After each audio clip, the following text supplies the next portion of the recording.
నమస్తే, welcome to help line. భరణం భార్యాభర్తలు విడిపోతున్నప్పుడు అంటే డివోర్స్ సమయంలో భర్త భార్యకు మెయింటెనెన్స్గా ఇచ్చేదాన్ని భరణము అని అంటారు.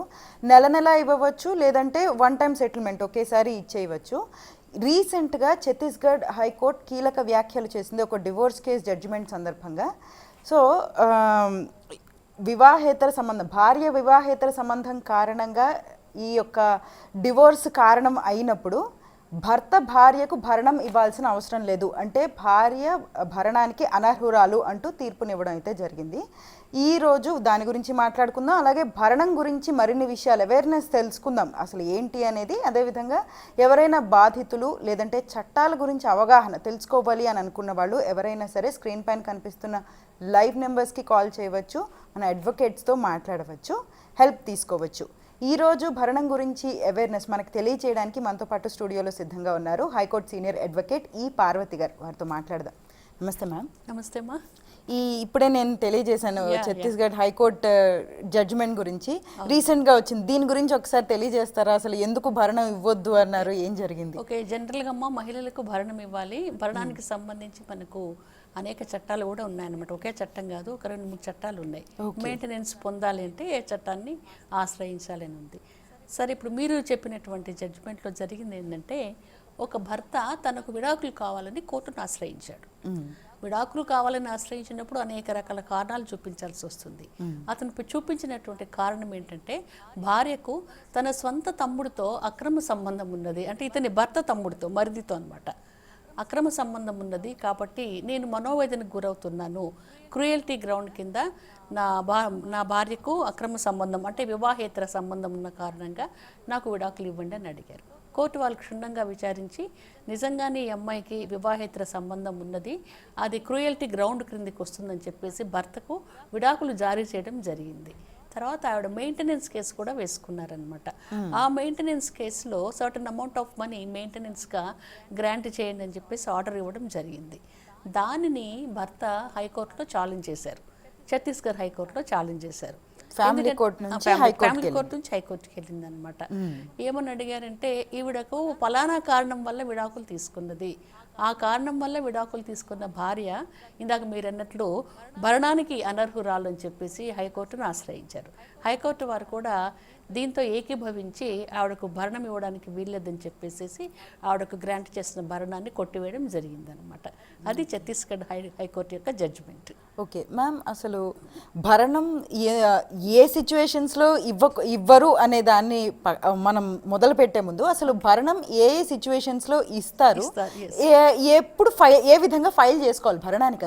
ఓకే, అసలు భరణం అన్నది ఎవరెవరికి ఇవ్వచ్చు అని చూస్తే, భార్యలు భర్త నుండి భరణాన్ని పొందవచ్చు, అట్లాగే మైనర్ పిల్లలు వాళ్ళ తండ్రి దగ్గర నుంచి భరణాన్ని అడగవచ్చు.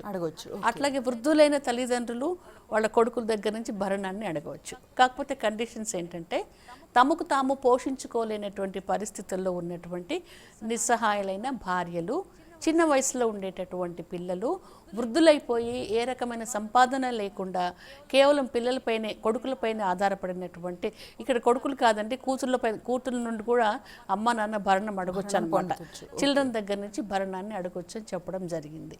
దీంట్లో భార్యలు ఎలాంటి కారణాలు చూపించాలంటే, ఫస్ట్ వాళ్ళ మ్యారేజీ లీగల్ మ్యారేజే కాదని చూపించాలి, లీగల్లీ వెడ్డెడ్ వైఫా కాదని కోర్టు వారిని తగిన డాక్యుమెంట్స్ వేయాలన్నమాట. వాళ్ళ marriage certificate, marriage photos etcetera వేయాలి.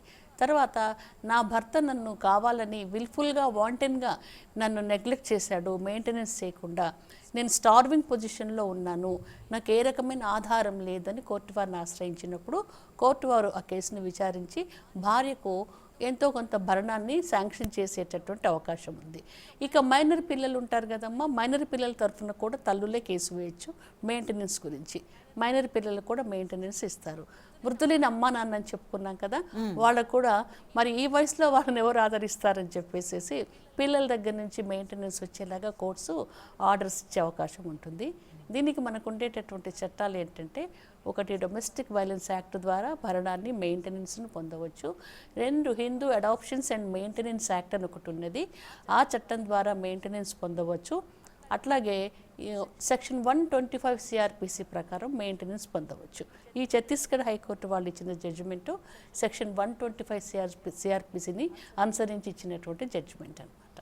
అది సో మ్యామ్, అంటే ఏ విధంగా ప్రొసీడింగ్ స్టార్ట్ చేసుకోవాలి, అంటే ఒకసారి ఫైల్ అనేది ఏ విధంగా చేయాలి, ఎక్కడి నుంచి స్టార్ట్ చేయాలి అసలు? చాలా మందికి ఆ డౌట్ ఉంటుంది. ఇవన్నీ కూడా అమ్మా ఫ్యామిలీ కోర్ట్స్ కిందకి వస్తాయి. భార్యాభర్తలకు సంబంధించిన విడాకులు కానివ్వండి, మెయింటెనెన్స్ కానివ్వండి, పిల్లల గురించి కస్టడీ గురించి కానివ్వండి, ఇవన్నీ కూడా ఒకే ఒక కోర్టు కిందకి చేర్చారు, ఫ్యామిలీ కోర్ట్ అనమాట. ఫ్యామిలీ కోర్ట్ అంటే ఇంకా లేడీస్కి సంబంధించిన భార్యాభర్తలకు సంబంధించిన ఇష్యూస్ గురించి ఫ్యామిలీ కోర్టులోనే వేసుకోవచ్చు ఈ కేసెస్ అన్నీ కూడా.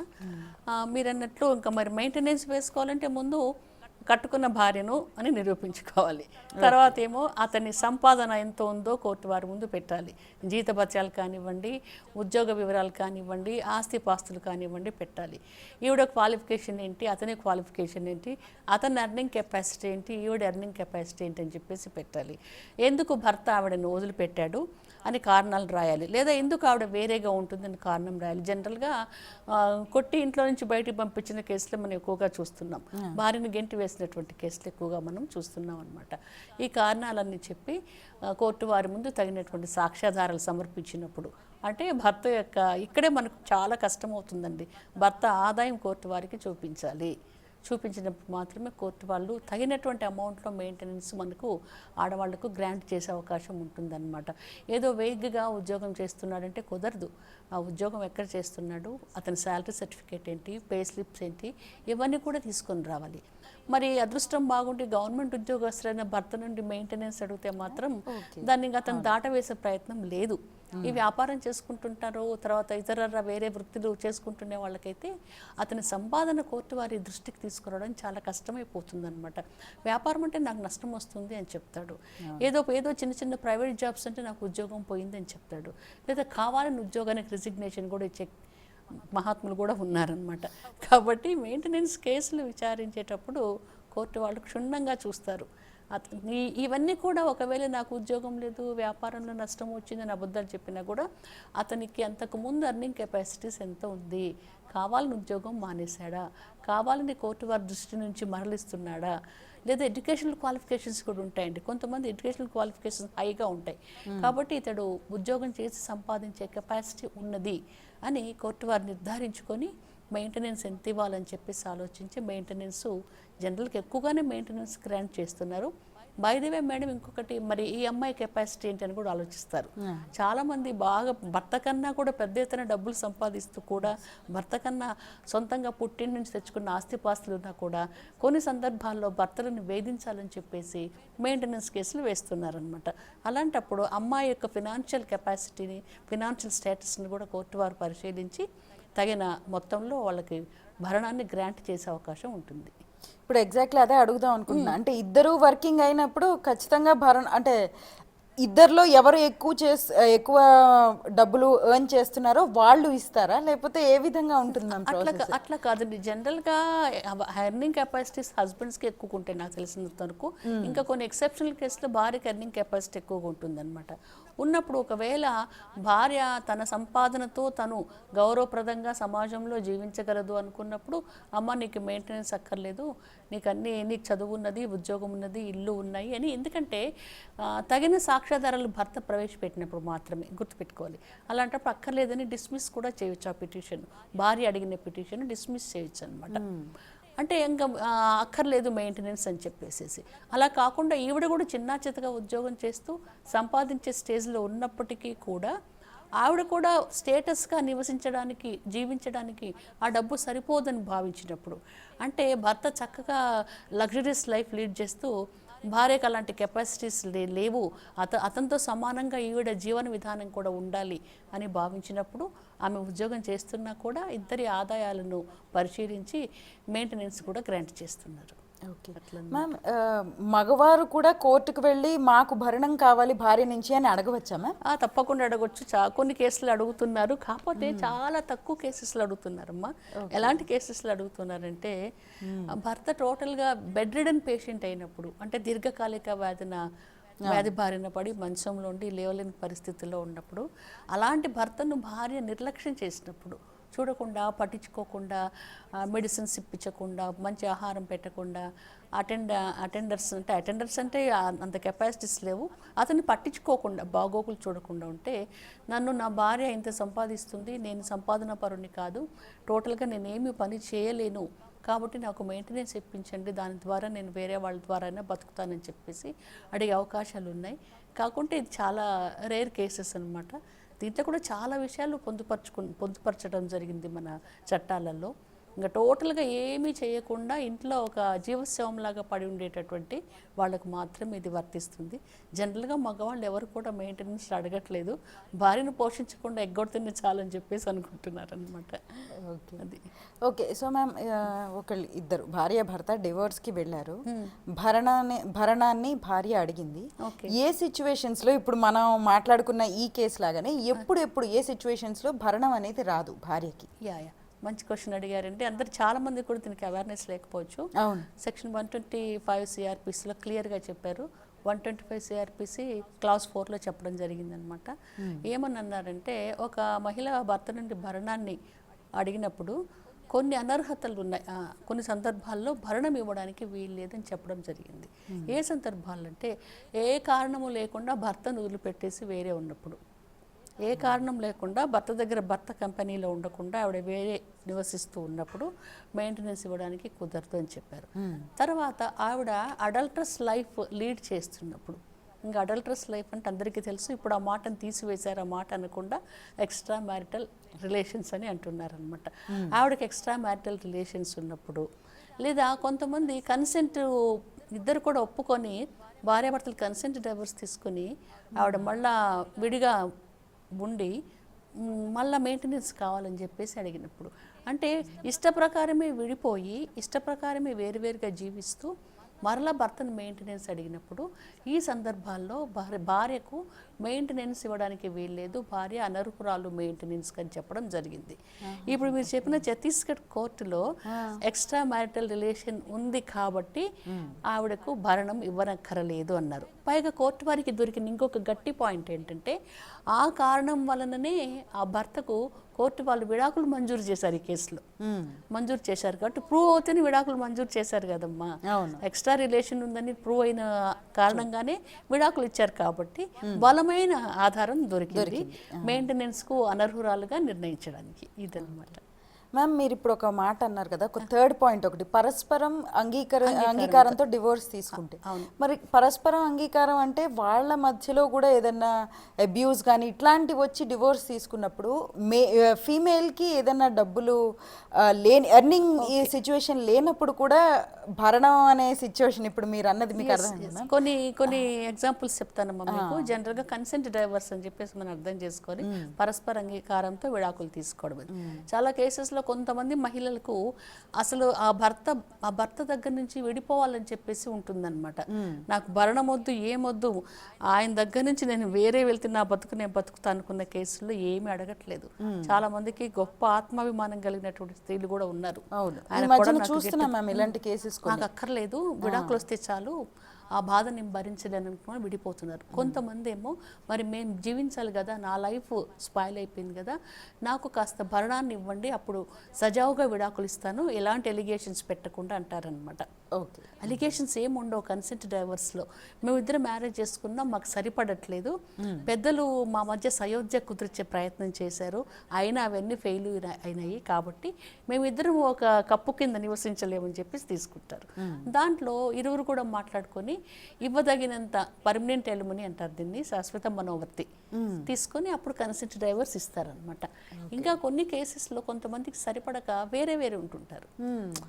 ఇద్దరు ఇష్ట ప్రకారమే, నీకు నాకు సరిపడట్లే, మనం ఒక 3 సంవత్సరాలు వేరే ఉందాము, 2 ఏళ్ళు వేరే ఉందాం అని అనుకున్నప్పుడు, కావాలని వేరే ఉంటున్నప్పుడు మళ్ళీ మెయింటెనెన్స్ అడగడానికి వీల్లేదన్నమాట.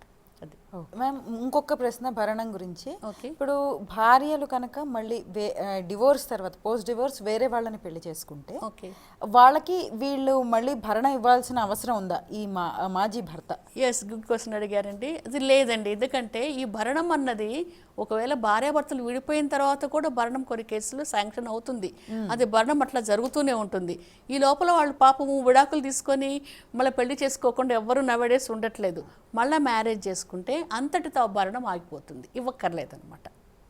ఓకే మ్యామ్, ఇప్పుడు ఈ భరణం గురించి, ఓన్లీ భరణం గురించి మాట్లాడుకుంటే, ఇలా పెళ్లి ఏది అవ్వకుండా ఆవిడొక్కరే ఉండిపోయారు అని అనుకుందాం భార్య, ఎన్నాళ్ళ పాటు భార్యకి భరణం ఇవ్వాలి భర్త? జీవితాంతం ఇవ్వాలమ్మా. దీంట్లో ఇంకొకటి ఏముందంటే, ఇప్పుడు భరణం ఒక 5,000 కోర్టు శాంక్షన్ చేసింది అనుకోండి. 5,000 కోర్టు శాంక్షన్ చేస్తే కొంతకాలం అయిన తర్వాత 1 year తర్వాత ఆ కోర్టు ఇచ్చిన 5,000 మాకు సరిపోవట్లేదు, ఆర్డర్ చేసినటువంటిది కొంచెం పెంచండి, రేట్లు పెరిగినాయి, అద్దెలు పెరిగినాయి, నాకు అనారోగ్యం వచ్చింది, ఎన్హాన్స్మెంట్ ఆఫ్ మెయింటెనెన్స్ అని పిటిషన్లు వేసుకోవచ్చు. మళ్ళా అతనికి జీతం పెరిగింది, అతని ఆర్థిక పరిస్థితి మారింది, నాకు ఇవ్వండి అని చెప్పేసి అడగొచ్చు. అందుకనే ఈ జీవితాంతం ఈ రకంగా ఇస్తూ ఇస్తూ ఇస్తూ పోవడం ఎందుకని ఒక లంసమ్ అమౌంట్ ఈ చాలా కేసెస్లో ఇచ్చి అంతటితో ఆ బాధ్యత నుండి తప్పుకుంటున్నారనమాట. ఒకేసారి తడవకు నెలకు 10,000 నెలకు 10,000 నెలకు 10,000 అట్లా ఇవ్వకుండా ఒకేసారి ఇన్ని లక్షలు ఇస్తామమ్మా, ఇంకా మెయింటెనెన్స్ విత్డ్రా చేసుకో అని అడుగుతారనమాట. పర్మనెంట్ ఎలిమెంట్ ఇచ్చేసేసి ఆ కేసెస్ అంతటితో క్లోజ్ చేయించుకుంటారు. అట్లా ఉంటుంది. ఓకే మ్యామ్, ఇంకొక ప్రశ్న. ఇప్పుడు డివోర్స్ అయినప్పుడు అంటే యాక్చువల్లీ వాళ్ళు పెళ్లి చేసుకుంటారు కదా, పెళ్లి చేసుకున్నప్పుడు ఈ భార్యకి అయ్యే ఖర్చులు, వీళ్ళ పెళ్లి కూతురు తరపు అయ్యే ఖర్చులు ఉంటాయి కదా, వాటిని మళ్ళీ వీళ్ళు వెనక్కి అడగవచ్చా ఈ డివోర్స్ టైంలో? ఓకే, జనరల్గా అండి ఈ డివోర్స్ టైంలో ఏమంటారంటే, మా నాన్నగారు 25 lakhs ఖర్చు పెట్టారు, 30 lakhs ఖర్చు పెట్టారు, అవి పెట్టారు ఇవి పెట్టారు అని అంటారు. జనరల్గా ఆ ఖర్చులు, పెళ్లికి వివాహం కోసం చేసేటటువంటి ఖర్చులు వాపస్ ఇవ్వండి అని చెప్పేసి ఎక్కడ చెప్పట్లేదు. కాకుంటే తెలివిగా వాటిని ఒక 10 lakhs డౌరీ ఇచ్చారనుకోండి, ఇంకొక 5 lakhs యాడ్ చేసి 15 lakhs అట్లా తీసుకుంటారు. ఈ ఖర్చుల కింద అని అనరు అనమాట. ఖర్చులు అంటే ఎవరి ఇష్ట ప్రకారం వాళ్ళు పెట్టుకుంటారు. కొంతమంది గుళ్ళో పెళ్లి చేసుకుంటే తక్కువ ఖర్చు అవుతుంది, పెద్ద కళ్యాణ మండపంలో ఎక్కువ ఖర్చు అవుతుంది, భోజనాలు మామూలు భోజనాలు పెట్టిస్తే తక్కువ అవుతుంది, ఇంకా గ్రాండ్గా పెట్టిస్తే ఇంకా ఎక్కువ అవుతుంది. ఈ రకరకాలుగా ఉంటాయి కదా, మన బట్టలు ఖర్చు పెట్టిన డబ్బులు కానివ్వండి, నగలు ఖర్చు పెట్టిన డబ్బులు కానివ్వండి, ఇవన్నీ వాళ్ళ స్టేటస్ చూపించడం కోసం వాళ్ళు ఖర్చు పెట్టుకుంటారు. కాబట్టి ఆ వివాహ ఖర్చులు ఎట్టి పరిస్థితుల్లో వాపస్ రావు. డైరెక్ట్గా వివాహ ఖర్చులు అనకుండా ఈ రకరకాల 498 అవి ఇవి వేసి మొత్తానికి రాబట్టుకుంటున్నారు, వేరే రూపేణా రాబట్టుకుంటున్నారు, డైరెక్ట్గా లేదు ప్రావిజన్ అమ్మ. ఇచ్చిన ఓకే, అయితే మరి ఇచ్చిన డౌరీని వెనక్కి తీసుకోగలిగే అధికారం అది కూడా ఉంటుంది. ఆ ఇచ్చిన డౌరీలు వీళ్ళు ఇచ్చేసేసి కామ్గా ఉండకపోబట్టే కదా 498 కేసెస్ వేస్తున్నారమ్మా. మామూలుగా బాబు మనకు సరిపడట్లేదు, మనం విడిపోదాము, మా పేరెంట్స్ ఇంత ఖర్చు పెట్టి అదే ఇంత మీకు ఇచ్చారు, కట్నం ఇచ్చారు, నా కట్నం నాకు వాపస్ ఇస్తే నేను విడిపోతానని చెప్తే ఎవ్వరూ మనకు తాంబూలంలో పెట్టి ఇవ్వట్లేదు. మేము ఇవ్వము, అసలు మీ పేరెంట్స్ ఏమి ఇచ్చారు, ఏమి ఇవ్వట్లేదు అని చెప్పేసి ఇంకా ఆవిడను హింసకు గురి చేస్తున్నారు. అందుకే 498 పడుతున్నాయి. ఇవన్నీ కూడా డబ్బులతోనే ఎండ్ అయ్యే మ్యాటర్స్ అమ్మ. ఏది కూడా చివరి వరకు నిలబడట్లేదు 99% కేసులు. ఓకే, సో మ్యామ్, ఈనాటి కార్యక్రమంలో భరణం గురించి అలాగే కాలర్స్కి కూడా చాలా హెల్ప్ఫుల్ అడ్వైజెస్ ఇచ్చారు. అట్లానే భరణం గురించి కూడా చాలా అవేర్నెస్ తీసుకొచ్చారు. చాలా మందికి అసలు తెలియకపోవచ్చు, ఎక్కడికి వెళ్ళి ఎట్లా ఫైల్ చేయాలి ఏంటి అన్న విషయం. అసలు చాలా మందికి ఫ్యామిలీ కోర్ట్ అనేది ఒకటి ఉంటుందని కూడా తెలియదు, అట్లానే ఉండిపోతూ ఉంటారు. అలాంటి వాళ్ళందరికీ కూడా మంచి నాలెడ్జ్ అనేది తెలియజేశారు. అందుకే మనం కాల్లో కొంచెం లెంగ్తీగా, ఎందుకంటే కొంచెం నాలెడ్జ్, ఎందుకంటే అందరు చూస్తుంటారు కదా, అందరికి అర్థమైపోతుందని. ఇందాక ఆ పాప కూడా లవ్ మ్యారేజ్ చేసుకుంటే ఎలాంటి పరిస్థితుల్లో చూడండి అట్లా అనమాట. అందుకని లెంగ్తీ కాల్స్ మనం మాట్లాడుతున్నాం. Thank you so much ma'am, thank you so much. నమస్తే. సో చూశారు కదా, ఎవరైనా సరే ఏదైనా ఇబ్బందుల్లో ఉన్నప్పుడు చట్టపరంగా చాలా విషయాలు తెలియకపోవచ్చు, వాటి గురించి తెలుసుకుని అవేర్నెస్ ఏ విధంగా అయినా ఇట్లా హెల్ప్ లైన్ చూడడం ద్వారా కానీ, లేదంటే లీగల్ సర్వీసెస్ని ఏదైనా ఆశ్రయించి తెలుసుకోవాలి. అక్కడే మగ్గిపోవడం వల్ల ఎటువంటి ఇది ఉండదు. ఖచ్చితంగా బయటికి రాగలగడం అనేది ఈ లీగల్ సర్వీసెస్ లేదంటే ఈ విధంగా అవేర్నెస్ తెచ్చుకోవడం వల్లే జరుగుతుంది. సో ఇది ఇవాల్టి మన హెల్ప్ లైన్ కార్యక్రమం. మరో కార్యక్రమంతో మళ్ళీ కలుసుకుందాం. అంతవరకు సెలవు, నమస్కారం.